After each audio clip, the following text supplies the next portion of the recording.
ಅಯ್ಯೋ ತುಂಬಾನೇ ಲೇಟ್ ಆಗಿದೆ. ಜನರು ನನ್ನನ್ನೇ ಕಾಯ್ತಿರ್ಬೋದು ಅನ್ಕೊಂಡ್ರೆ ಅಲ್ಲಿ ಜನನೇ ಇರ್ಲಿಲ್ಲ ಮಾರೆ. ಹೆಲೋ ನಮಸ್ಕಾರ, ನಾನು ಕುಮಾರ್ ವಿಟ್ಲ. ನಿನ್ನೆಯ ಮೆಹಂದಿ ಇವೆಂಟ್ ಇದ್ದಿದ್ದು ವಿಟ್ಲದ ಕೊಡಂಗಾಯಿ ಎಂಬ ಊರಲ್ಲಿ. ಇವಾಗ ಜನ ಬರೋದು ಲೇಟು ಅಂತ ಗೊತ್ತಾಗಿ ನಾವು ಕೂಡ ಸ್ವಲ್ಪ ತಡವಾಗಿ ಹೋಗೋದಕ್ಕೆ ಮನ್ಸು ಮಾಡಿರ್ತೀವಿ. ನೋಡಿ, ತಡ ಆಯ್ತು ಅಂತ ಅಲ್ಲಿ ಹೋಗಿ ನೋಡಿದ್ರೆ ಅಲ್ಲಿ ಜನನೇ ಬಂದಿರ್ಲಿಲ್ಲ. ಮತ್ತೆ ಕಾದು ಅಲ್ಲಿ ರಂಜು ಧಾಮ ಫೋಟೋಗ್ರಫಿ ಅವರ ಟೀಮ್ ಬಂದಿದ್ರು. ರಂಜು ಅವರು ಬ್ಯಾಚ್ಮೆಟ್ ಆಗಿದ್ರು. ಅವ್ರ ಜೊತೆ ಮಾತಾಡ್ತಾ ಈವೆಂಟ್ ಅನ್ನು ಆರ್ಗನೈಸ್ ಮಾಡಿದವರು ಅವಿಷ್ಕಾ ಈವೆಂಟ್ಸ್. ಅವ್ರು ಮಾಡಿದಂತ ಅರೇಂಜ್ಮೆಂಟ್ ತುಂಬಾನೇ ಚೆನ್ನಾಗಿತ್ತು. ನನ್ಗಂತೂ ತುಂಬಾ ಕಂಫರ್ಟಬಲ್ ಫೀಲ್ ಕೂಡ ಆಯ್ತು. ಕ್ರೌಡ್ ಅಂತೂ ತುಂಬಾನೇ ಸೈಲೆಂಟ್ ಡೀಸೆಂಟ್ ಆಗಿದ್ರು. ಅಂತ ಕ್ರೌಡ್ ನ ನಡುವೆ ನಾನು ಎಂಟ್ರಿ ಆಗ್ತೀನಿ. ಮೆಲ್ಲಗೆ ಮಾತು ಪ್ರಾರಂಭ ಆಗ್ತಾ ಅವರ ಮನಸ್ಸಿನೊಳಗೆ ನಾನು ಕೂರೋದಕ್ಕೆ ಪ್ರಾರಂಭ ಆಗ್ತೀನಿ.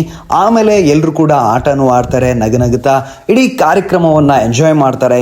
ಆಕ್ಟಿವಿಟೀಸ್ ನ ವಿಡಿಯೋ ತೆಗಿಯಕ್ಕೆ ನನಗೆ ಆಗಿಲ್ಲ, ಹಾಗಾಗಿ ಆ ವಿಡಿಯೋಗಳು ಇಲ್ಲಿ ಲಭ್ಯ ಆಗ್ತಿಲ್ಲ. ಆದ್ರೆ ಇವ್ರು ಮಾಡಿದಂತ ಡಾನ್ಸ್ ವಿಡಿಯೋಗಳನ್ನ ಹಾಕ್ತಾ ಇದೀನಿ, ನೀವು ಚೆಕ್ ಮಾಡಬಹುದು. ಎಷ್ಟೊಂದು ಎನರ್ಜೆಟಿಕ್ ಆಗಿ ಡಾನ್ಸ್ ಮಾಡ್ತಾ ಇದ್ದಾರೆ, ಖುಷಿಯಿಂದ ಸಂಭ್ರಮಿಸ್ತಾ ಇದ್ದಾರೆ. ಡಿಜೆ ಪ್ಲೇಯರ್ ಡಿಜೆ ನಿತೇಶ್ ನಮ್ ಜೊತೆಗೆ ಜಾಯ್ನ್ ಆದ್ರು. ಚರಣ್ ಕ್ಯಾಟರರ್ಸ್ ಅವರ ಊಟದ ವ್ಯವಸ್ಥೆ ಇತ್ತು. ಆಶಿತ್ ಅವರ ಅಣ್ಣ ಅಶ್ವಿನ್ ನನ್ನ ಬ್ಯಾಚ್ಮೇಟ್ ಅಂತ ಗೊತ್ತಾಯ್ತು. ಕೊನೆಗೆ ನಂಗೆ ಗೌರವವನ್ನು ಕೂಡ ಸಲ್ಲಿಸಿದ್ರು. Thank you. ಇವರ ಪ್ರೀತಿಗೋಸ್ಕರ ಬಹಳ ಸುಂದರವಾದಂತಹ ಈವೆಂಟ್ ನ ಅನುಭವದ ಜೊತೆ ಇವತ್ತಿನ ಮಿನಿ ಬ್ಲಾಗ್ ಅನ್ನ ಎಂಡ್ ಮಾಡ್ತಾ ಇದ್ದೀನಿ. ಹಾಗೇನೆ ಎಂಡ್ ಮಾಡೋದಕ್ಕಿಂತ ಮುಂಚೆ ಯಾರೆಲ್ಲ ಈ ಈವೆಂಟ್ ಗೆ ಬಂದಿದ್ರಿ, ದಯವಿಟ್ಟು ಹೇಗಿತ್ತು ನನ್ನ ಆಂಕರಿಂಗ್ ಮತ್ತೆ ಇಡೀ ಆ ಈವೆಂಟ್ ಹೇಗನಿಸ್ತು ಅನ್ನೋದನ್ನ ಕಮೆಂಟ್ ಮೂಲಕ ತಿಳಿಸಿ. ಹಾಗೇನೆ ನಿಮ್ಮ ಸ್ಟೋರಿಗಳಲ್ಲಿ ಶೇರ್ ಮಾಡಿ ಪ್ರೀತಿಯನ್ನ ಸದಾ ತೋರ್ತಾ ಇರಿ ಅಂತ ಹೇಳ್ತಾ ಥ್ಯಾಂಕ್ ಯು.